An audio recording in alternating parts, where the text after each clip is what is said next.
We have one more Russian participant on this conference. Plus one. So this is Andrey Kupavskii, who works not only in Russia, in MIPT, but also in some European countries. Where are you now? You are still with Janusz. Okay, very good. So he will speak about something, but as far as I understand, the name of this talk is different. Thanks for the introduction. And as for the name of the talk, it will be mostly about pairwise disjoint hypergraphs with pairwise disjoint edges, or set families with no matchings, but also some other forbidden subconfigurations. So a better title is Hypergraphs with forbidden subconfigurations. I'll start with what I call a family and what I call a matching.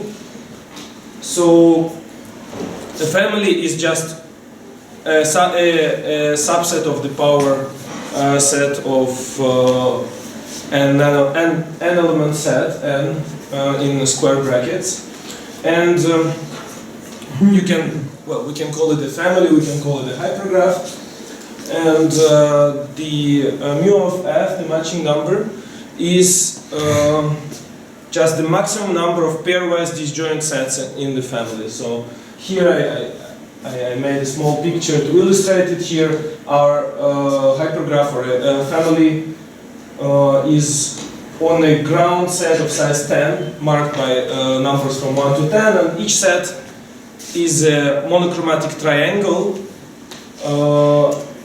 For example, 2, 3, 10 is a set of 3, 4, 5 is a set, and in this set family, these two edges form a matching, or these two edges form a matching because they do not share any common vertices, but these three don't because there are two edges that share vertex 5. So this is fairly standard. We can see that in this case the matching number mu of f, the maximum size of the matching, is indeed 2, as in previous examples, because in these 4 sets any two share a common vertex, so we can take only one in the matching, and out of these 2 as well. So the matching number for this very simple hypergraph is 2, or a very simple family. But we would be interested in questions, extremal questions about families. First 2 questions are about matchings, and the reason why it's not only a talk about hypergraphs with no matchings of size s is because of the third problem. So I have defined a matching, now I'll define also a partition. So we say that 3 sets form a partition in a set family if we have two of them that are disjoint, and the third one which is equal to the union of the first 2. So, and we would call a hypergraph partition free if there are no 3 sets that satisfy this. So no 2 small disjoint sets and their union at the same time in the family. And we would be talking about these 3 quantities that I listed on this slide. All of them were introduced by Erdős in the 60s, and all of them are like typical extremal combinatorics problems, and in the spirit we ask for the maximal size of a family, the maximum number of edges in a hypergraph, such that a certain restriction hold. And the restriction would be, in the first case, just the matching number of a hypergraph is smaller than s, so no s pairwise disjoint sets. In the second case, the same thing, but we also ask the family to be uniform, so all sets of the same size. Okay. And the third quantity is a non-uniform problem, so any family but partition-free. It doesn't make sense to ask a partition-free question for the uniform families because, well, obviously the union is much larger than the two parts of the partition. So, as I said, all these problems were introduced by Erdős in the 60s, and the first two you can see as a generalization of the Erdős-Corrado theorem. If we look for families with no two pairwise disjoint sets, then it's exactly the same as asking for the looking at the intersecting families. So any two sets intersect, and the famous part of the Erdős-Corrado theorem is this second one, the uniform case, which says that you cannot, if you ask for a intersecting family of k-element sets, you cannot do better than just take all the sets that pass through a fixed element.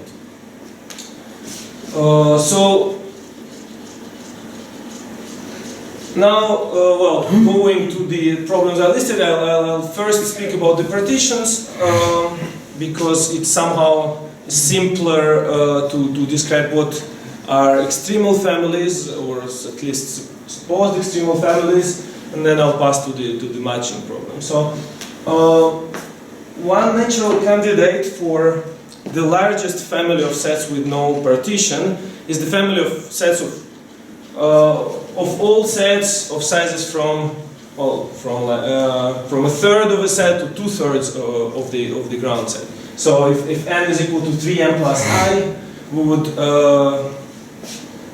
take all the sets of size from m plus 1 to 2m plus 1, and it's easy to see, it's fairly obvious to see that a union of any two sets, since its size, if they're disjoint, their size would be at least 2m plus 2, this family is partition free.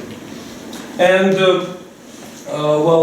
so Erdős apparently asked this question, asked Leitman this question, and he wrote a paper in 1968 proving this, the fact that this family is indeed the largest possible for the case when n equals to 3m plus 1. And he said that apparently, it looks like it is the best in two other cases, but he could prove only weaker upper bounds. So he conjectured that this should be the case for all. And together with Peter Frankl, and this I have forgotten to mention because I was rushing, that this is a joint work with Peter Frankl. We managed to prove this. Yes. It was there. It was there on the first slide. Yeah, but I forgot to say this. Yes. Just would like to add that what you didn't emphasize enough, but that if we take all the sets from m to 2m, that's almost all the sets, actually exponentially small part, yes, which we leave out, and that's why it is so difficult to solve. So we cannot make easily asymptotic. The asymptotic is not the end. And what is left out is only the tails of the binomial coefficient. Yes, in both non-uniform problems, we can take almost all the sets, and it's more interesting to look like how many sets do we leave out, and there the asymptotics was not clear. Yes, and this is one reason, I guess, why it is difficult. And so we managed to prove that the conjecture is true for all the values. Moreover, we know all the extremal families. So the other reason why the problem is difficult is that, for the case 3m plus 1, the extremal family is unique. For two other cases, in each of them, there are two different families that are extremal, having the same cardinality. If you have different families that would both be extremal for a certain problem, it usually makes the problem harder. So this is one of the reasons. And I'll speak about the techniques that we used a bit later, and before that, I'll speak about the results in for the matchings. So again, the non-uniform case. again, an obvious candidate for a family with no matchings of size S. Just take all sets that are large enough. So if n is less than Sn, then we take all sets of size at least m. And there's conjecture that at least for the value Sn equals to Sm minus 1, this is the largest family. And again, Kleitman in another paper managed to prove this. And also he managed to determine this function of Sm, so Sm minus 1, Sms, and apparently the value for Sm is exactly twice larger than the value of Sm minus 1. So how do we get this? So I want to say a couple of words about why the second result is a bit is stronger than the first result in the Kleitman's case. As I said, it's exactly twice the value for Sm minus 1, and actually it's very easy to see that if you know a certain extremal family for n for this problem, then you can construct a family that is twice larger for m plus 1 by what we call doubling. Just put your family on the first n coordinates, n elements, and the n plus 1th element you can choose either to be 0 or 1. And any family that was without a matching of size S would be transformed into a family without a matching of size S, because no S pairwise disjoint sets would appear even on the first n elements, and it would have twice larger cardinality. So actually what Kleitman did is he just proved the second statement, and the first one followed by this simple argument. So, well, for other values it was unknown. As for the other problem, virtually no progress. There was an unpublished result of Quinn, who managed to settle the case 3m plus 1. And in the case 3m plus 1, the family is a bit more complicated. So actually, for this problem, it's not always this simple construction with all sets of large enough size. Here, what we do is we take all sets, n is equal to 3m plus 1, so we take all sets of size at least m plus 1, and then we take all sets of size m that would pass through a fixed element. So we take an Erdős-Corrado type configuration on m element sets and complete it with all large m plus 1 element sets. And this is apparently the best. Well, I haven't seen the proof of Quinn, but it doesn't matter because we reproved this result as well, and we managed to obtain something more. So in general, if we want to generalize this family that I described on the previous slide, we can consider the following family. So simply speaking, we would consider all sets that are large enough, but somehow their intersection with the first initial segment of size L minus 1, where n is equal to Sm plus S minus L, so the intersection with the first initial segment would be counted twice. So if you would substitute here L equals 2 to this, I guess it's a bit difficult to see what this family is, but try to substitute L equals 2, then we would get to the case Sm plus S minus 2, which is the case also 3m plus 1 from the previous slide for S equals 3. So if you substitute L equals to 2, what this thing says is that the definition says that the cardinality of the set plus its intersection with the first element should be at least m plus 1. And this was exactly the case for the family I described before, because we had all m plus 1 element sets and larger, and also m element sets which pass through this first element. So in general, instead of just one element, we take a segment and count each of the elements of the segment twice. It's easy to see. I mean, I wouldn't read it. You can see on the slide. It's easy to see that this family is doesn't have S pairwise disjoint sets, and apparently it is the best family you can do for many cases, for at least S large enough with respect to L and M, and for L equals 2. So the case L equals 2 covers also Quine's result, so now we definitely have a proof for Quine's result, and it's definitely much shorter. As Peter told me, the previous proof was very lengthy and very technical.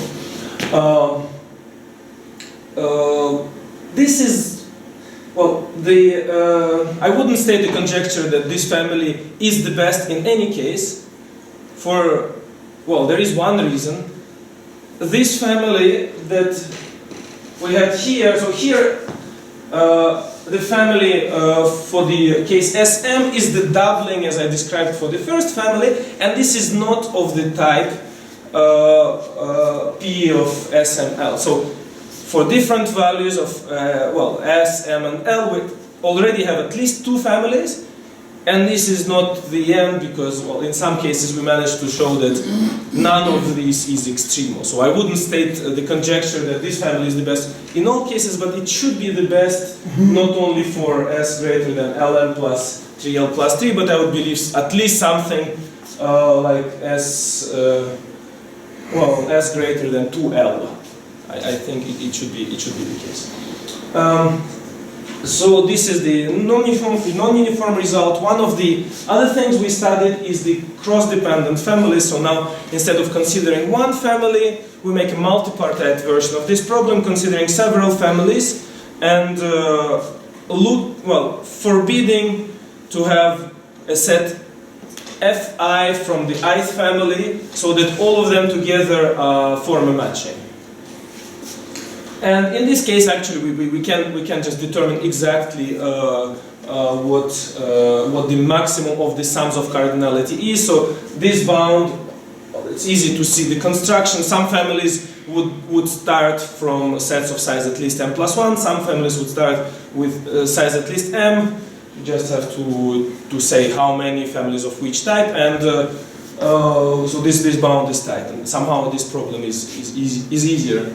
The cross version, but the techniques are the same. So now I would like to say something about the proofs.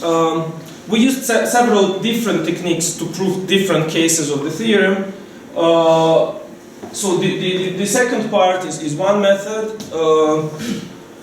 Somehow where the extremal configuration would absorb, in some sense, any other configuration. While the first case, for small values of S and for large values of S, we also use different techniques. And what I wanted to speak about is what we used for small values of S for L equals 2. So in particular, what did we use to reprove Quine's result? And also, this would be the same techniques we used to settle this partition free problem. So how does it go? So even if you didn't follow all these constructions and so on, because I was maybe not clear enough all the time, now you can at least look at the proof, because the statement is rather clear and simple. Now I'll give you more or less the full proof of this statement. So this is one of the cases of Kleckmann's original result for no three pairwise disjoint sets. So we want to prove that, the best you can do for n equals 3m plus 2 is to take all sets of size at least m plus 1. First, we construct an auxiliary family H over which we would average in the end. So in some sense, we want to choose an appropriate family H, then look at the intersection of our family that we believe, that we took to test whether it's the largest or not. We'll look at the intersection of this H and F, then average over the choice of H, and then we would, after averaging, we would just get the best The best we can do is take all sets of size, at least n plus 1. So this is similar, very similar in spirit to, for example, Gila proof for Erdős-Korada theorem, where you have this circle and you average over this choice of the circles. So one important step is which family exactly do we take. So the family looks as follows. First we take 3 pairwise disjoint m-element sets. Then we take in each of these sets a chain, a maximal chain of length m plus 1. So at this moment the picture would look like that.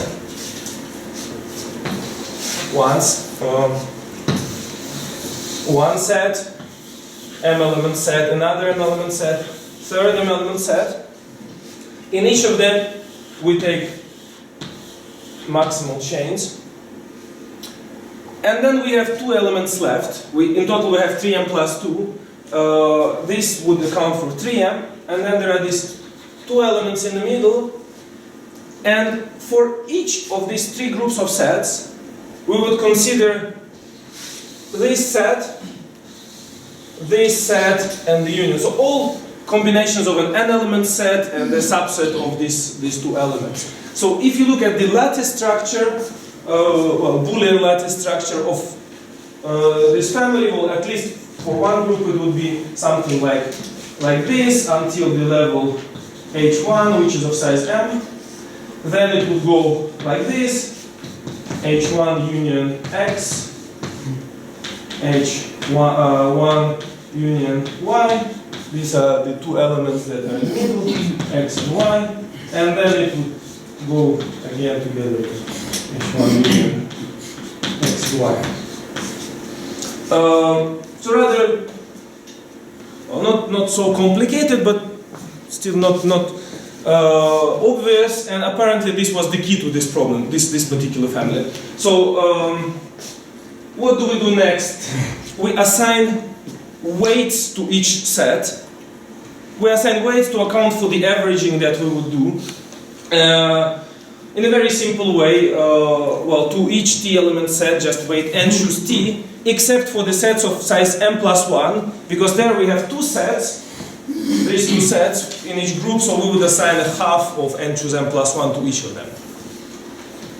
And, well, the property is that the sum of weights of t element set for each t from 0 to m plus 1 in h is equal to 3 times n choose t, because we have 3 groups and each is summed to n choose t.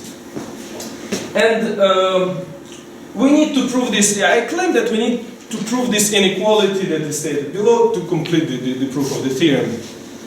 That the sum of weights of sets that are in H but not in F, not in our extremal, our family that we chose, F. So the sum of these weights is at least 3 times the sum of binomial coefficients from 0 to m. I guess you can recognize already the statement of the theorem. If you delete these 3, this is exactly the size of the the number of sets that are missing from the best possible family. This is what theorem claims. And why is it enough to prove this statement? It comes from the previous slide, the statement on top, which I marked 1. Why is it sufficient? Well, very simple averaging. I just go through it. I guess those who saw this kind of thing, I guess they guess immediately. But we choose our family at random, uniformly at random. We choose the first 3 disjoint sets, then these chains, and the probability that each set would not appear in F, but would appear in this family H. A probability that a set from this family H would not appear in F is exactly this size of the complement of F in the layer of sets of size T divided by n choose T. So I don't know, this formula. This is the key. I guess it's kind of clear because we just have that many sets on top that are missing from our family, and then since the distribution is uniform, this would be exactly the probability that any given set in our family is missing. So this is very simple, and then we just take an expectation of the sum of weights of all the missing sets. And when we multiply by weights, this binomial coefficient would just disappear. And this is exactly what this is precisely what we would get. We just get the expectation of weights of the sets that are missing from the family of fixed size, of size t, would be 3 times the number of sets of size t that are missing from the family. Then we just sum up over all t, and then we get our statement. Is it clear? This part? No. Any questions? So this is very simple averaging. And then how do we prove this inequality? Also very simple. We consider 3 cases. Well, first we assume that the family is closed upwards. We assume that if it's monotone, if we have a set, then we have all its supersets, because obviously doesn't hurt to complete any family that has no matchings of size S in this way. So adding larger sets wouldn't ruin this property. And in the first case, there are 3 cases depending on number of m-element sets that we have in the family. We can have either 0, 1, or 2. We cannot have 3 because there is no matchings. So 3 m-element sets out of our configuration. So first case, no m-element sets. This is precisely the extremal configuration. So in case 1, if we have no m-element sets, then we have no sets smaller, and we get exactly the inequality. The inequality above with equality, right? So we just have to prove that in 2 other cases the situation is even worse in some sense. So assume that we have 2 m-element sets and 1 is missing. So if we have, say, this one in the family and this one in the family, then the following set is missing, this one, because we don't have matchings. So a very large set is missing, and a very large set has very large weight. Moreover, since the family is closed downwards, all this part of the family is missing. So the m+1 element sets as well in this group, and m elements and so on. So we get the total size of total weight of this is this sum of binomial coefficients from 0 to m+2.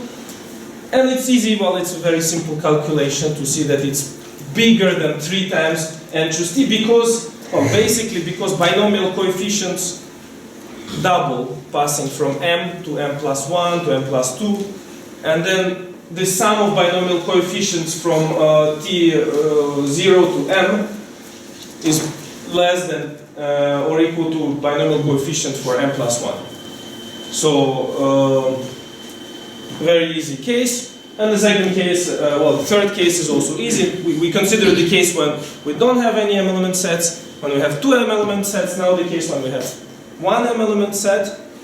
And then in this case, if we have this thing,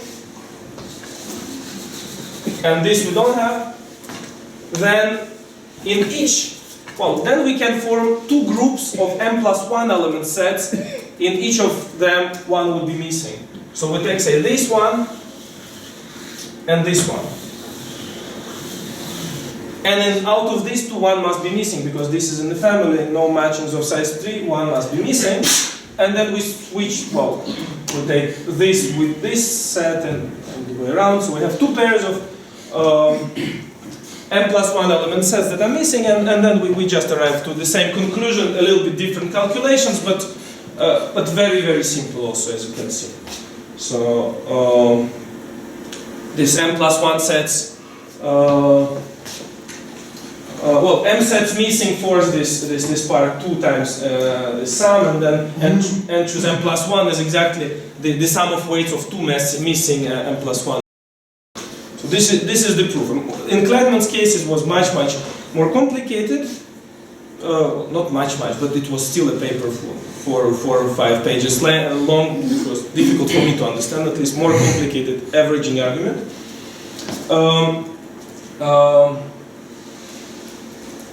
But, well, what do we do about other cases? I just included 2 figures. So, for the partition problem, for example, the ideology is exactly the same, but the family is much more complicated. Here, I just chose the simplest family we constructed. For partition case, the family looks, well, one group looks more or less like that. Here, we just had this chain and then this diamond. And in the case of partitions, it's more complicated. You can just see the Boolean structure. It's inclusion, and then each arrow would correspond to adding 1 element. And the left part are the sets of size roughly m. Right part is sets of roughly 2m. Red dotted things line marked the complements.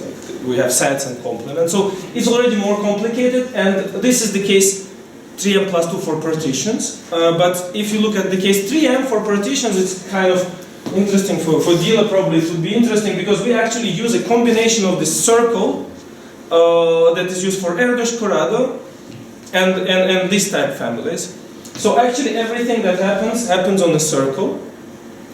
Then we have similar structure by inclusion, but we would also rotate all the family around the circle. So it's kind of a large family. This is just 1/2 of the family, just sets of size around m. There is another half of size around 2m. But anyway, so somehow it's no wonder that in these questions we get like some subconfigurations look like in Erdős. Well, they are exactly as in Erdős-Corrado. And in these cases, exactly the same circle helps to solve the problem. And in this situation, well, with all these sets, it's very complicated to do this case-by-case analysis. Well, case-by-case analysis I did for the simple proof I presented. What we do instead of that, we do some kind of charging, discharging. So basically, we would say that some sets have capacities, and all the sets in the family H have capacities, and the ones that are also in F have charges, and then we somehow redistribute the charges from our family to the family that we believe that is extreme, or to its intersection with the test family. So somehow it's, I guess, similar in spirit. A little bit similar in spirit to what they do for these graph drawings, but I haven't seen discharging here in extremal set theorem. But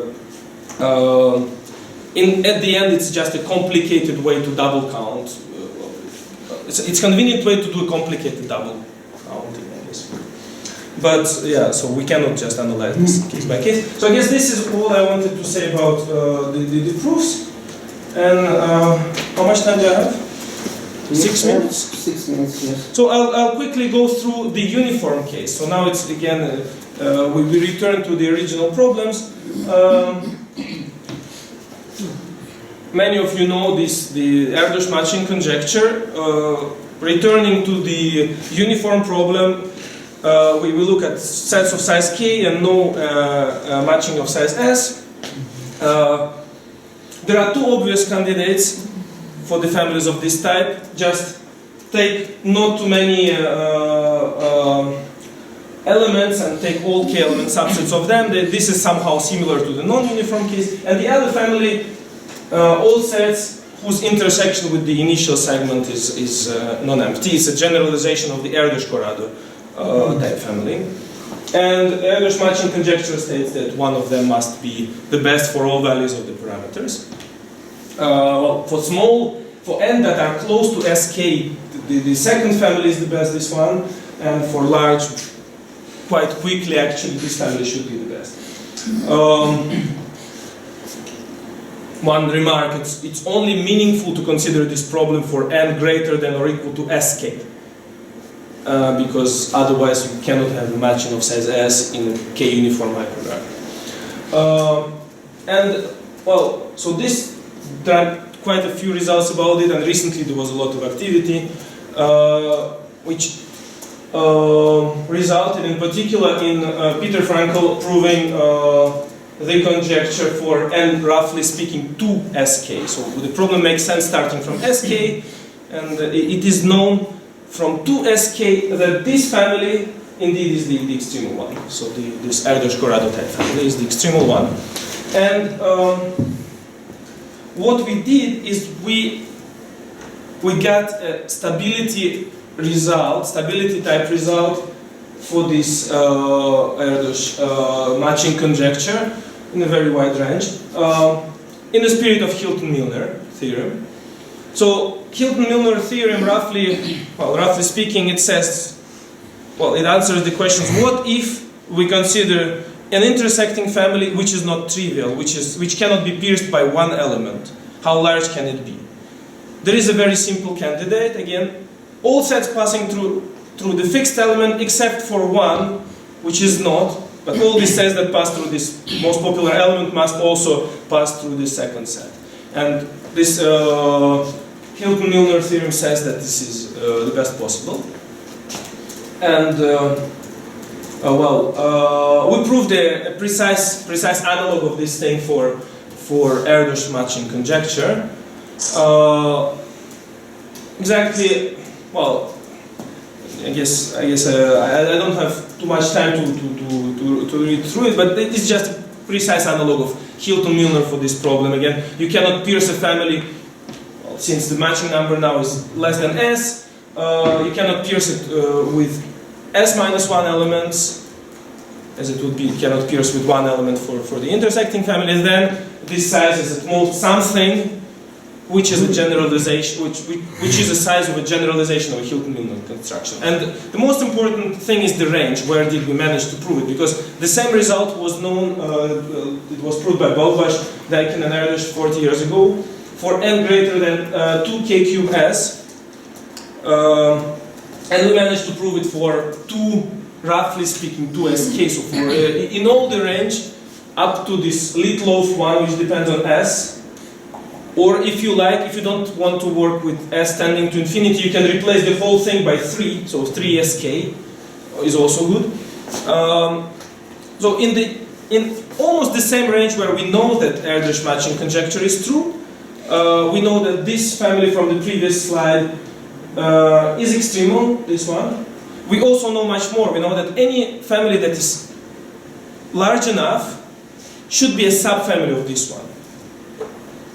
This is what this theorem says, and it's kind of powerful for some anti-Ramsey type questions. We managed to settle one problem, and it seems to be useful for these problems where you have something about matchings and uniform hypergraphs.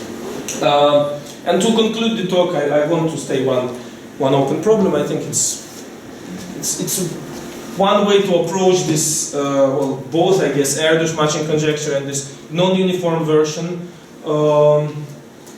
As I explained, in the non-uniform case, the situation is very bad, because there we know that, well, there are different families, more than 2 families that would be extremal. We don't know which family precisely should be extremal, but we can make some kind of geometric relaxation with all families that are extremal for this type of, that we know are extremal for this type of questions, have the form that I stated on the slide. So what is this form? It's quite, well, I can explain it in a geometric way. You can read through the kind of algebraic or combinatorial way it's stated there. I can state it in a geometric way. So you have a Boolean cube, then you take a direction. In this direction, well, all points of the Boolean cube would have scalar product, well, with this vector, say, strictly less than s. And then what you do is you draw a hyperplane, or you consider a half space, all points that would have scalar product at least 1 with this vector. So you know that for this direction, all scalar products are strictly smaller than S, and you would consider a half space all points that have scalar product at least one, and then intersect it with the cube. And whatever lies in the intersection would give you a family that doesn't have a matching of size S. Because simply, if the sets are disjoint, then scalar products would add up, and then at the end they would add up to something which is at least S, but you know that there is nothing which have scalar product of size at least S in the Boolean cube. So this is a matching free family, and we believe that in these two problems, as also in any problem of this type, the extremal family should be of this form. It should look like this intersection with the half space. So all families that we know, all families that you saw in this talk, they are of this form. You can use, well, sometimes you need many different alphas. So the vector which you choose for this plane can be kind of complicated, sometimes not so complicated, but all of them are of this form. And well, this is the problem I wanted to state, and I guess I'll finish with this. Thank you very much. Okay, thank you. Any questions, comments? Or it's already time to go to coffee break? Okay, let's go to coffee break and thank the speakers on this first session.